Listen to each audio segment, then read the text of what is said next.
ఒక కుటుంబం మధ్య కావచ్చు, ఒక ఊరి మధ్య కావచ్చు, ఒక దేశం మధ్య కావచ్చు, యుద్ధం వస్తే అది ఎంతటి నష్టాన్ని మిగులుస్తుందో ఈరోజు మనం గల్ఫ్లో చూస్తున్నాం.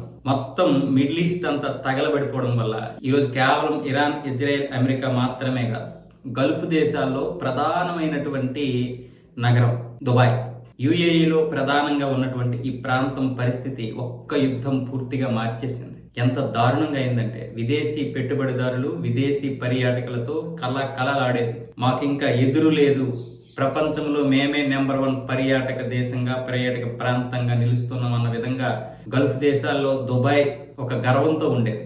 అలాంటి గర్వం ఒక్క యుద్ధం పూర్తిగా మార్చేసింది.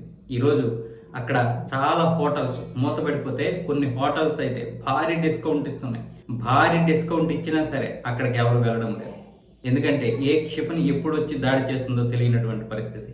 అక్కడ పనిచేస్తున్నటువంటి మన వాళ్ళు కూడా ఈ 3 రోజులు పూర్తిగా మారిపోయింది. మేము మా పనులు చేసుకునే వాళ్ళం, కానీ ఇప్పుడు మా పనులు కూడా చేయలేకపోతున్నాం. దారుణంగా తయారైంది పరిస్థితి. ఇప్పుడు బయటికి స్వదేశం రాలేకపోతున్నాం, ఈ విదేశంలో ఉండలేకపోతున్నాం అన్న విధంగా మన వాళ్ళు కూడా వాపోతున్నారు. ఎందుకంటే ఇరాన్ మీద అమెరికా, ఇజ్రాయెల్ ఎంత గట్టిగా దాడి చేస్తున్నాయో ఇరాన్ కూడా అంతే గట్టిగా దుబాయ్ మీద దాడి చేస్తుంది. దుబాయ్ని టార్గెట్ చేసుకుంటుంది.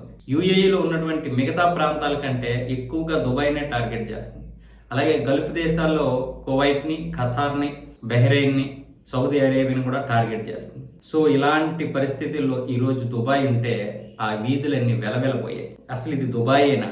ఇంతకుముందు ఏదైతే ఒక ఎడారి ఉండేదో ఆ ఎడారిలో ఇప్పుడు ఒక ఎత్తైన బిల్డింగ్లు మాత్రమే ఉన్నాయి. జీవం లేదు, కళ లేదు, మొత్తం నాశనం అయిపోయింది. ఇలాంటి పరిస్థితులు దేనివల్ల వస్తాయి? యుద్ధం వల్ల వస్తాయి. అది మన ఇంట్లో గొడవైనా సరే 2-3 కుటుంబాల మధ్య పెద్ద అగాధాన్ని ఏర్పరుస్తుంది.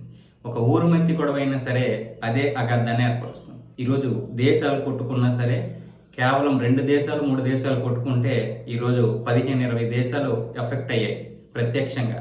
అంతేకాకుండా మనలాంటి దేశాలు ఈరోజు చమురు, గ్యాస్ విషయంలో తీవ్రంగా ఇబ్బందికి గురవుతున్నాం. అంటే దాదాపు ఈ యుద్ధం వల్ల 500-600 కోట్ల మంది ఎఫెక్ట్ అవుతున్నట్లే లెక్క.